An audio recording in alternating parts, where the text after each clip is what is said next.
दिव्यांग को नहीं मिल रही थी पेंशन, समस्या सुनते ही सीएम योगी ने हाथों हाथ करा दिया समाधान। आरडी न्यूज नेटवर्क के इस वीडियो को देखने के लिए धन्यवाद। यदि आप इस वीडियो को आरडी न्यूज नेटवर्क के फेसबुक पेज के माध्यम से देख रहे हैं तो पेज को फॉलो करें, और यदि आप इस वीडियो को यूट्यूब चैनल के माध्यम से देख रहे हैं तो आरडी न्यूज नेटवर्क के यूट्यूब चैनल को सब्सक्राइब करना ना भूलें।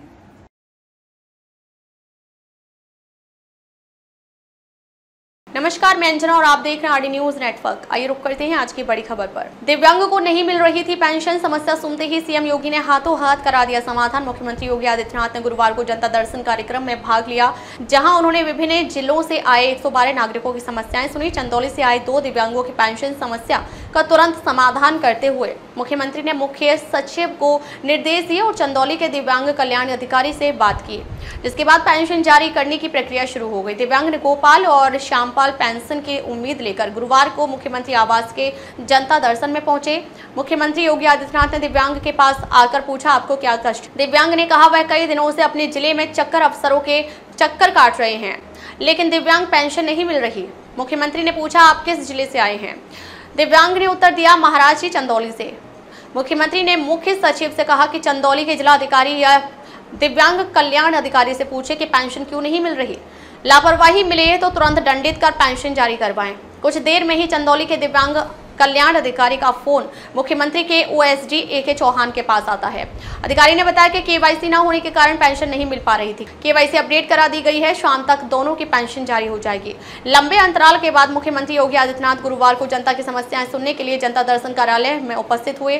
विभिन्न जिलों से आए 112 नागरिकों ने 88 प्रार्थना पत्र दिए। मुख्यमंत्री ने सभी की समस्याएं सुनी और संबंधित अधिकारियों को तत्काल कार्रवाई के निर्देश दिए। गुजरात टाइटंस ने चोटिल ग्रेन फिलिप्स का खोज लिया रिप्लेसमेंट, श्रीलंकाई खिलाड़ी की लगी लॉटरी। गुजरात टाइटंस ने चोटिल ग्रेन फिलिप्स का खोज लिया रिप्लेसमेंट, श्रीलंकाई खिलाड़ी की लगी लॉटरी। गुजरात टाइटंस ने चोटिल ग्लेन फिलिप्स के विकल्प के रूप में दासुन शनाका को अपने साथ जोड़ा है। ग्लेन फिलिप्स को सनराइजर्स हैदराबाद के खिलाफ मैच के दौरान चोट लगी थी, जिसके कारण वो IPL 2025 से बाहर हो गए हैं। दासुन शनाका को गुजरात टाइटंस ने 75 लाख रुपए में फोर्स न्यूज अपने साथ जोड़ा। ग्लेन फिलिप्स को मौजूदा सीजन में मैच खेलने का मौका नहीं मिला था। गुजरात टाइटंस ने चोटिल ग्लेन फिलिप्स के विकल्प के रूप में श्रीलंकाई ऑलराउंडर दासुन शनाका को अपने साथ जोड़ा है। ग्लेन फिलिप्स चोटिल होने के कारण शेष IPL 2025 से बाहर हो गए हैं। फिलिप्स को सनराइजर्स हैदराबाद के खिलाफ फील्डिंग करते समय ग्रोइन चोट लगी, जिसके कारण वो टूर्नामेंट से बाहर हो। न्यूजीलैंड के ऑलराउंडर को मौजूदा सीजन में खेलने का एक भी मौका नहीं मिला, लेकिन ऑरेंज आर्मी के साथ वो 5वें ओवर में बतौर स्थानापन्न खिलाड़ी के रूप में फील्डिंग करने आए थे। हालांकि फील्डिंग करते समय फिलिप्स चोटिल हो गए और कुछ ही मिनटों में उन्हें मैदान से बाहर जाना पड़ा। इसके बाद गुजरात टाइटंस ने दासुन शनाका के साथ 75 लाख रुपए में करार किया। 33 साल के शनाका इससे पहले 2023 सीजन में हिस्सा ले चुके हैं। IPL में इकलौती बार शनाका को अपनी प्रतिभा दिखाने का मौका मिला था। उन्होंने 3 मैचों में 26 रन बनाए। शनाका के पास अनुभव है। उन्होंने अपने T20 करियर में 4449 रन बनाए और 91 विकेट चटकाए। ये देखना दिलचस्प होगा कि गुजरात टाइटंस की टीम किस तरह श्रीलंकाई ऑलराउंडर का उपयोग करेगा। गुजरात का दमदार प्रदर्शन, बता दें कि शुभमन गिल के नेतृत्व वाली गुजरात टाइटंस ने मौजूदा IPL में दमदार प्रदर्शन किया और 6 में से 4 मुकाबले जीते। बिहार चुनाव से पहले RJD को बड़ा झटका, इस दिग्गज नेता की बहू ने थामा बीजेपी का दामन। बिहार चुनाव से पहले RJD को बड़ा झटका, इस दिग्गज नेता की बहू ने थामा बीजेपी का दामन। राजद के पूर्व प्रदेश अध्यक्ष पुत्रवधू प्रीति राज ने भाजपा की सदस्यता ग्रहण की। प्रदेश अध्यक्ष दिलीप जायसवाल ने उनका स्वागत किया। जायसवाल ने कहा कि भाजपा में लोगों की आस्था बढ़ रही है। वहीं भाजपा कार्यकर्ता सम्मेलन में विधानसभा अध्यक्ष नंदकिशोर यादव ने कार्यकर्ताओं को राष्ट्र निर्माण में योगदान देने का आह्वान किया। कार्यकर्ताओं की मेहनत से भाजपा सबसे बड़ी पार्टी बनी है। राजद के पूर्व प्रदेश अध्यक्ष एवं पूर्व सांसद पीताम्बर पासवान की पुत्रवधू प्रीति राज ने गुरुवार को भाजपा की सदस्यता ग्रहण की। भाजपा प्रदेश मुख्यालय में पार्टी के प्रदेश अध्यक्ष दिलीप जायसवाल ने अंगवस्त्र एवं पुष्पगुच्छ भेजकर प्रीति राज का स्वागत किया। दिलीप जायसवाल ने दिलाई बीजेपी की सदस्यता। प्रदेश अध्यक्ष दिलीप जायसवाल ने कहा कि हमेशा जनता के कल्याण और राष्ट्र के प्रति समर्पित भाजपा परिवार में लोगों की आस्था हर दिन बढ़ती जा रही है। पार्टी के प्रति आस्था जता रहे सभी का स्वागत है। साथ ही जायसवाल ने प्रीति राज से कहा कि पार्टी से जुड़कर वे राष्ट्र एवं बिहार के विकास में अपना बहुमूल्य योगदान दें। कार्यकर्ताओं की बदौलत ही भाजपा सबसे बड़ी पार्टी। एक और जहां राजद के पूर्व प्रदेश अध्यक्ष और पूर्व सांसद की पुत्रवधू भी बीजेपी का दामन थाम लिया, वहीं दूसरी ओर गुरुवार को मंगल तालाब स्थित घसीटा कहार ऑडिटोरियम में भाजपा कार्यकर्ता सम्मेलन का आयोजन किया गया। भाजपा एक राजनीतिक संगठन के साथ साथ सामाजिक संगठन है। समाज कल्याण, संस्कृति उत्थान, राष्ट्रीय आपदा में कार्य करते हुए एक सशक्त राष्ट्र निर्माण कार्य में कार्यकर्ता एकजुट होकर कार्य करते। डोंट मिस, ये अभिनेता केसरी चैप्टर 2 देख हुआ दंग, बताया कैसी है जलियांवाला बाग की अनकही कहानी। ये अभिनेता केसरी चैप्टर 2 देख हुआ दंग, बताया कैसी है जलियांवाला बाग की अनकही कहानी। केसरी चैप्टर 2 आज सिनेमा घरों में रिलीज हो गई है। जलियांवाला बाग हत्याकांड की कहानी बयां करती इस फिल्म में अक्षय कुमार, आर माधवन और अनन्या पांडे लीड रोल में हैं। इस ऐतिहासिक फिल्म को देखकर बॉलीवुड के एक फेमस एक्टर ने अपना रिएक्शन दिया है। चलिए आपको बताते हैं कि उन्होंने क्या कहा है।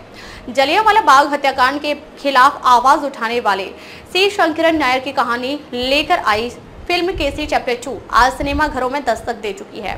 अक्षय कुमार स्टारर फिल्म को लेकर रिलीज से पहले ही खूब बज़ बना हुआ था। अब आखिरकार फिल्म रिलीज हो गई है। एक अभिनेता ने मूवी देखते ही बता दिया कि उन्हें यह कैसी लगी है। 18 अप्रैल को थिएटर्स में दस्तक देने वाली केसरी 2 का बीती शाम को प्रीमियर था। इस प्रीमियर में कई बॉलीवुड सेलेब्स भी अक्षय कुमार की फिल्म देखने पहुंचे। अब एक बॉलीवुड एक्टर ने फिल्म की तारीफ करते हुए एक पोस्ट शेयर किया है और फैंस से गुजारिश की है कि वे इसे बिल्कुल भी मिस ना करें। केसरी 2 देख इंप्रेस हुए विकी कौशल। यह अभिनेता कोई और नहीं विकी कौशल है। अभिनेता ने इंस्टाग्राम स्टोरी पर एक पोस्ट के जरिए केसरी 2 के साथ साथ फिल्म के निर्देशक और स्टार कास्ट की तारीफ की है। पोस्ट शेयर करते हुए विकी ने कैप्शन में लिखा, बहुत सारी हिम्मत, ईमानदारी और संवेदनशीलता के साथ कही गई एक अनकही कहानी। आधार कार्ड पाने वाले पहले भारतीय महिला को नहीं मिल रहा लाडली बहना योजना का लाभ, किसी और के खाते में जा रहे 1500। महाराष्ट्र के नंदुरबार जिले के टेम्पली गांव में रंजना सोनावने के घर की दीवार पर एक फोटो लगी है। इस फोटो में उनके साथ पूर्व प्रधानमंत्री मनमोहन सिंह और कांग्रेस की पूर्व अध्यक्ष सोनिया गांधी भी हैं। यह फोटो 29 सितंबर 2010 को खींची गई थी। ये वो दिन था जब सरकार ने आधार कार्ड देना शुरू किया था। सरकार ने इसे भारत में कल्याणकारी योजनाओं को लोगों तक पहुंचाने का एक बड़ा बदलाव बताया था। लेकिन रंजना के लिए जो इस कार्ड की पहली लाभार्थी थी, यह सिर्फ 15 मिनट की प्रसिद्धि से लेकर आया।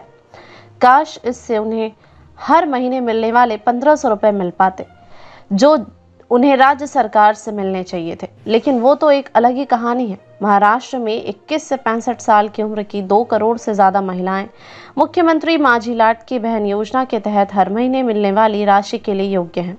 यह योजना महायुति सरकार के कल्याणकारी एजेंडे का मुख्य हिस्सा है। पैसा सीधे लाभार्थियों के आधार से जुड़े बैंक खातों में जमा किया जाता है। रंजना का आधार कार्ड एक बैंक खाते से जुड़ा हुआ है, लेकिन यह उनका खाता नहीं है, इसलिए वह उस पैसे तक नहीं पहुंच पा रही हैं जो सरकारी अधिकारियों के अनुसार उस खाते में जमा किया जा रहा है। रंजना बताती हैं कि यह किसी और के खाते से जुड़ा हुआ है जो एक प्राइवेट बैंक में है। जब मैं चेक करने जाती हूं तो अधिकारी मुझे कागजात दिखाते हैं कि मेरा पैसा भेजा गया है, लेकिन मुझे कभी नहीं मिलता। अब 54 साल की हो चुकी रंजना को 15 साल पहले अपने गाँव में हुआ वो बड़ा कार्यक्रम याद है। अपने नए आधार कार्ड के साथ वो सबका ध्यान अपनी ओर खींच रही थी। उन्हें तब तक यह नहीं पता था कि डिजिटल रूप से सशक्त भविष्य की उनकी उम्मीदों पर क्या मुसीबतें आने वाली हैं। वह कहती हैं कि उस मौके से मैं बहुत खुश थी। मुझे लगा कि मेरी जिंदगी बदल जाएगी और सरकारी योजनाएं आखिरकार मुझ तक पहुंचेंगी। लेकिन सरकार ने मुझे आधार तो दिया, लेकिन अब वो मेरी मदद नहीं करती। रंजना के परिवार की सालाना कमाई 40,000 रुपए है, इसलिए 3 बच्चों की मां होने के नाते उन्हें दिहाड़ी मजदूर के तौर पर काम करना पड़ता है ताकि वो अपने पति 60 साल के सदाशिव के खिलौने बेचकर होने वाली कमाई में कुछ और जोड़ सकें। उनके 3 बेटे हैं, जिनमें से एक को एक प्राइवेट कंपनी में नौकरी मिल गई है, जबकि बाकी 2 पढ़ाई कर रहे हैं। वो कहती हैं कि मैंने अपने बेटों को पढ़ाने में तो सफलता हासिल कर ली, लेकिन उन्हें सरकारी नौकरी देने वाला कोई नहीं है। हम बूढ़े हो रहे हैं, हम कब तक दफ्तरों के चक्कर काटते रहेंगे। उन्होंने ये भी बताया कि वह इस साल अकेले ही 7 बार तालुका ऑफिस जा चुकी हैं। तो उन्होंने पुष्टि की कि रंजना या आधार कार्ड उनके नाम पर एक प्राइवेट बैंक खाते से जुड़ा हुआ है, लेकिन उन्हें यह नहीं पता कि लाडकी बहन योजना का पैसा उस खाते में क्यों नहीं दिख रहा है। महिला एवं बाल विकास विभाग के एक अधिकारी ने कहा कि लाभार्थी को शिकायत दर्ज करानी होगी ताकि वो ट्रांसफर रोक सके। जब तक लाभार्थी शिकायत नहीं करता, हम भुगतान नहीं रोक सकते। एक अन्य अधिकारी ने कहा कि यह समस्या उनके बैंक खातों से जुड़ी हो सकती है। मुझे लगता है कि उनके 2 मुख्य खाते संयुक्त हैं, इसलिए आधार कार्ड प्राइवेट बैंक खाते से जुड़ गया होगा।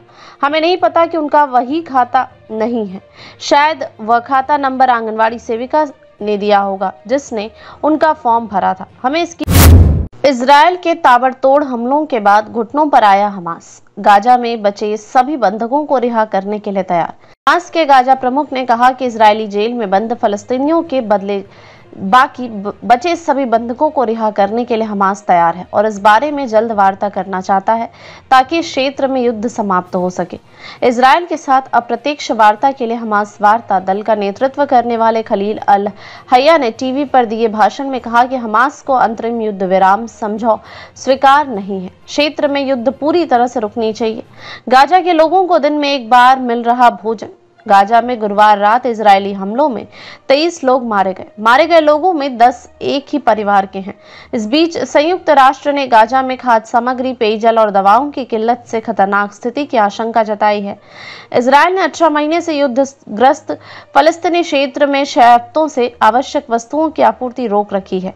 इसके चलते गाजा की ज्यादातर आबादी को 24 घंटे में एक ही बार भोजन मिल रहा है। बंधकों की रिहाई के लिए हमास पर दबाव बनाने के लिए इजरायल युद्ध विराम खत्म कर मार्च से ही गाजा में भीषण हमले कर रहा है।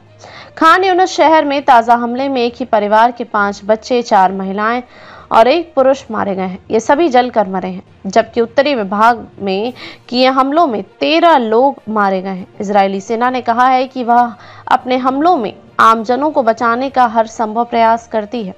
आमजनों की मौत के लिए हमास जिम्मेदार है, जो आबादी के बीच से इजरायली सेना पर हमले करता है या फिर उसने अपने ठिकाने आमजनों के बीच बनाए हुए हैं। ऐसे में जब हमास लड़ाकों पर कार्रवाई होती है तो आम फलस्तीनी भी उसके शिकार हो जाते हैं।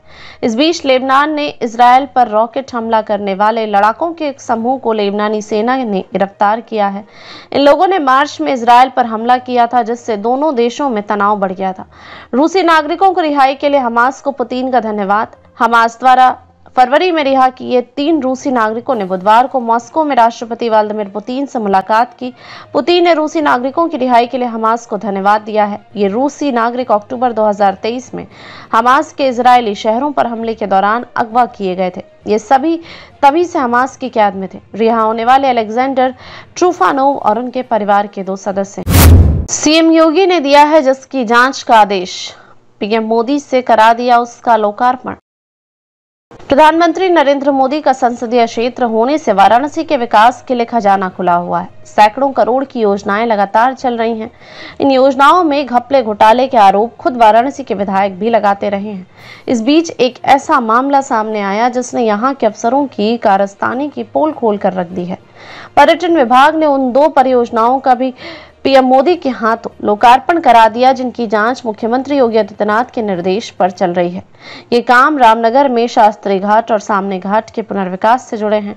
स्थानीय विधायक सौरभ श्रीवास्तव ने ही निर्माण पर उंगली उठाई थी। निर्माण सामग्री के नमूने अपने खर्च पर जांच के लिए दूसरी लैब में भिजवाया है। अभी इसकी रिपोर्ट आनी बाकी है। विधायक ने कहा कि यह मुद्दा मुख्यमंत्री की आगामी बैठक में उठाया जाएगा। हालांकि सवाल यह भी उठ रहा है कि जब प्रधानमंत्री विधायक के इलाके की किसी योजना का लोकार्पण या शिलान्यास करने जा रहे थे तो उन्हें इसकी जानकारी लोकार्पण के बाद क्यों मिली। कहा जा रहा है कि विभाग के लोकार्पण की जानकारी क्षेत्रीय विधायक तक को नहीं थी, जबकि सरकार की तरफ से जारी विज्ञापन और अखबारों में भी दोनों योजनाओं के लोकार्पण की जानकारी छपी थी। मतलब साफ है कि जो लिस्ट छपी उसे भी विधायक ने नहीं दिखा था। मुख्यमंत्री ने बैठक में ही डीएम को विधायक की मौजूदगी में जांच का आदेश दिया था। इसी क्रम में डीएम और कैंट विधायक दोनों मौके पर पहुंचे और निर्माण सामग्री की सैंपलिंग कराकर आईआईटी बीएचयू के सिविल इंजीनियरिंग विभाग को भेजा। जांच रिपोर्ट आने तक काम रोक दिया गया। बाद में मुख्यमंत्री के निर्देश पर ही आईआईटी कानपुर में भी सैंपल भेजे गए। उसी दौरान विधायक ने भी कुछ नमूनों को अपने खर्च पर जांच कराने के लिए दूसरे राज्य के लैब में भेजा था। बिजली गिरने से ढही थी बारादरी की छत।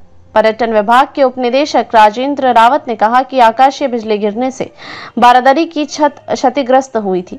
उन्होंने दावा किया है कि आईआईटी बीएचयू और आईआईटी कानपुर ने अपने रिपोर्ट में निर्माण सामग्री को 100% सही बताया है।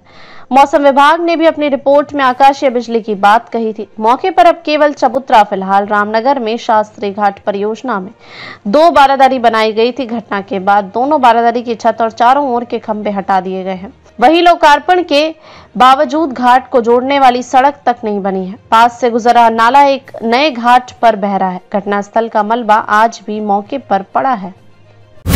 भारतमाला हाईवे पर 9 ऊंटों को रौंद गया अज्ञात वाहन। सुबह ग्रामीणों को शव बिखरी पड़ी मिली। टक्कर ऐसी गर्भ से बच्चा निकलकर गिरा।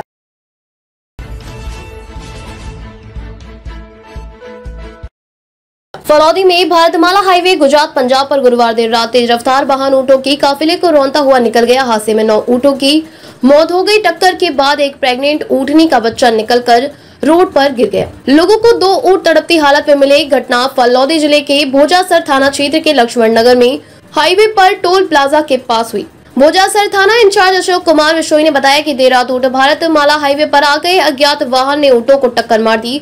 ड्राइवर वाहन लेकर फरार हो गया। शुक्रवार सुबह सूचना पर पुलिस मौके पर पहुंची। मामले को लेकर जांच शुरू कर दी है। शुक्रवार सुबह स्थानीय लोगों ने रोड पर ऊंटों के शव बिखरे देखे। इसके बाद पुलिस और प्रशासन को सूचना दी। स्थानीय लोगों ने बताया ऊंटों का झुंड सड़क पार कर रहा था।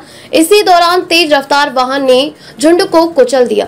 घटना की जानकारी मिलते ही मौके पर भीड़ जुट गई है। गुस्साए ग्रामीण मौके पर पहुंचे और प्रदर्शन करने लगे। ग्रामीणों ने कहा, भारतमाला परियोजना के बाद इस हाईवे पर वाहनों की रफ्तार बेकाबू हो गई है। प्रशासन से मांग करते हैं कि इस रोड पर पशु चेतावनी के संकेतक लगाए जाएं, रात में गश्त बढ़ाई जाए। सुबह 9 बजे पुलिस और प्रशासनिक अधिकारी मौके पर पहुंचे। घायल जानवरों के इलाज के लिए पशु चिकित्सकों की टीम को मौके पर बुलाया गया। मृत ऊंटों को पोस्टमार्टम कराया जाएगा। पुलिस मामले की जांच कर रही है। फरार वाहन चालक की तलाश जारी है। हादसे के बाद मौके पर जुटे लोगों ने घटना के विरोध में हाईवे को जाम कर प्रदर्शन किया। सुबह 7:20 से 9:50 तक हाईवे जाम रहा। इसके बाद थाना इंचार्ज अशोक कुमार ने सुबह 9:50 पर जाम खुलवाया। घायल पशुओं को हाईवे से हटाया गया। गांधी परिवार है खानदानी भ्रष्ट। भाजपा ने रॉबर्ट वाड्रा को बताया भूमाफिया। नई दिल्ली भाजपा प्रवक्ता गौरव भाटिया सहित अन्य पार्टी के वरिष्ठ नेताओं ने गुरुग्राम में हुई भूमि घोटाले और नेशनल हेराल्ड मामले में गांधी परिवार पर गुरुवार को तीखा हमला बोला। भाटिया ने कहा कि गांधी परिवार खानदानी भ्रष्ट है और खानदानी चोर है। कांग्रेस महासचिव प्रियंका गांधी वाड्रा के पति रॉबर्ट वाड्रा को भूमाफिया करार देते हुए कहा कि किसानों की जमीन हड़पने में शामिल रहे हैं। उन्होंने विपक्ष के नेता राहुल गांधी पर नेशनल हेराल्ड घोटाले से जुड़े होने का आरोप लगाया। पूर्व कांग्रेस अध्यक्ष सोनिया गांधी पर वीवीआईपी हेलीकॉप्टर घोटाले और दिवंगत प्रधानमंत्री राजीव गांधी पर बेफोर्स घोटाले से जुड़े होने का आरोप लगाया। भाटिया ने कहा कि क्या इस परिवार ने कसम खाई है कि वे जहां भी जाएंगे देश और किसानों की जमीन हड़पेंगे। अपनी ओर कांग्रेस की नजर में रॉबर्ट वाड्रा एक राजनेता है, लेकिन जनता की नजर में वह एक भूमाफिया और एक भ्रष्ट व्यक्ति है। यही सच्चाई है। नेशनल ब्यूरो के अनुसार गौरव भाटिया ने हरियाणा के शिकोहापुर जमीन घोटाले मामले में रॉबर्ट वाड्रा व कांग्रेस की संलिप्तता को लेकर कहा कि सोनिया गांधी, राहुल गांधी व प्रियंका गांधी इस मुद्दे पर चुप्पी तोड़े। यदि किसानों की जमीनें छीनी गई हैं तो आप उसे वापस दिलाया जाएगा। जनता की गाड़ी कमाई को जिस नकली गांधी परिवार ने अपने तिजोरी में भर लिया है उसके एक एक पाई वसूली जाएगी। उन्होंने कहा कि यह ऐसा सौदा है जिसमें 4 महीने में 700% का लाभ हुआ। जब एक अधिकारी ने इसे लेन देन पर सवाल उठाया और इसे गैरकानूनी बताया तो इसके खिलाफ ही कार्यवाही कर दी गई। इसी तरह भाजपा सांसद व प्रवक्ता संबित पात्रा ने नेशनल हेराल्ड मामले की बिंदुवार व्याख्या करते हुए दावा किया है कि यह सिर्फ भ्रष्टाचार नहीं बल्कि डकैती है। गांधी परिवार मॉडर्न डाकू है। गरीबों को लूटने वालों को जेल जाना ही पड़ेगा। भाजपा के वरिष्ठ नेता अनुराग ठाकुर ने कहा कि पंडित नेहरू से लेकर राहुल गांधी तक सबने नेशनल हेराल्ड को पैसा कमाने का साधन समझा। जिस साप्ताहिक का हिमाचल से कोई लेना देना नहीं था, उसे हिमाचल सरकार ने करोड़ों के विज्ञापन दिए। यातायात थाना सासाराम द्वारा छात्रों को किया गया यातायात नियमों के प्रति जागरूक। यातायात थाना सासाराम द्वारा छात्रों को किया गया यातायात नियमों के प्रति जागरूक। पोस्ट ऑफिस चौक पर लगाया गया विशेष अभियान। पुलिस मुख्यालय पटना के निर्देशानुसार सड़क सुरक्षा को लेकर लोगों में जागरूकता फैलाने हेतु आज दिनांक 18 अप्रैल 2025 को सासाराम स्थित पोस्ट ऑफिस चौक पर यातायात थाना सासाराम द्वारा एक विशेष जन जागरूकता अभियान चलाया गया। इस अभियान का मुख्य उद्देश्य युवाओं और छात्रों को यातायात नियमों की जानकारी देना और उन्हें जिम्मेदार नागरिक बनने के लिए प्रेरित करना था। इस अवसर पर सेंट पॉल स्कूल के छात्रों ने बड़ी संख्या में भाग लिया। कार्यक्रम का संचालन SHO ट्रैफिक श्री सुबोध कुमार के नेतृत्व में किया गया, जिनके साथ सब इंस्पेक्टर श्री सुरेश कुमार, ध्रुव कुमार, कुंदन कुमार, संजय कुमार और चंदन कुमार भी उपस्थित रहे। अधिकारियों ने छात्रों को सड़क पर सुरक्षित रूप से चलने, ट्रैफिक लाइट्स के संकेतों को समझने, जेब्रा क्रॉसिंग का सही उपयोग करने, वाहन चलाते समय मोबाइल फोन के प्रयोग से बचने तथा सबसे महत्वपूर्ण हेलमेट और सीट बेल्ट के अनिवार्य उपयोग जैसे महत्वपूर्ण पहलुओं की विस्तृत जानकारी SHO सुबोध कुमार ने अपने संबोधन में कहा। आज के विद्यार्थी ही कल के चालक और नागरिक। यदि अभी से उन्हें यातायात नियमों की समझ दे दी जाए तो भविष्य में सड़क दुर्घटनाओं में उल्लेखनीय कमी लाई जा सकती है। कार्यक्रम में छात्रों से बातचीत करते हुए यह भी बताया गया कि देश में प्रतिवर्ष लाखों लोग सड़क दुर्घटनाओं में अपनी जान गंवाते हैं, जिनमें से अधिकतर हादसे लापरवाही, बिना हेलमेट और अथवा बिना सीट बेल्ट के वाहन चलाने के कारण होते हैं। ऐसी घटनाओं से बचने के लिए आवश्यक है कि हर नागरिक जिम्मेदारी से नियमों का पालन करे। अंत में छात्रों को शपथ दिलाई गई कि वे स्वयं तो नियमों का पालन करेंगे ही, अपने परिवार व समाज को भी इसके लिए प्रेरित करेंगे। इस अभियान के माध्यम से यातायात पुलिस सासाराम ने यह संदेश दिया कि जीवन अमूल्य है और इसकी सुरक्षा हमारे हाथ में है। बिना हेलमेट व बिना सीट बेल्ट वाहन न चलाएं, सुरक्षित रहें, सजग रहें। यातायात पुलिस सासाराम आपके सहयोग से शहर को सुरक्षित बनाने के लिए प्रतिबद्ध है। आपके सहयोग में यातायात पुलिस सदैव तत्पर।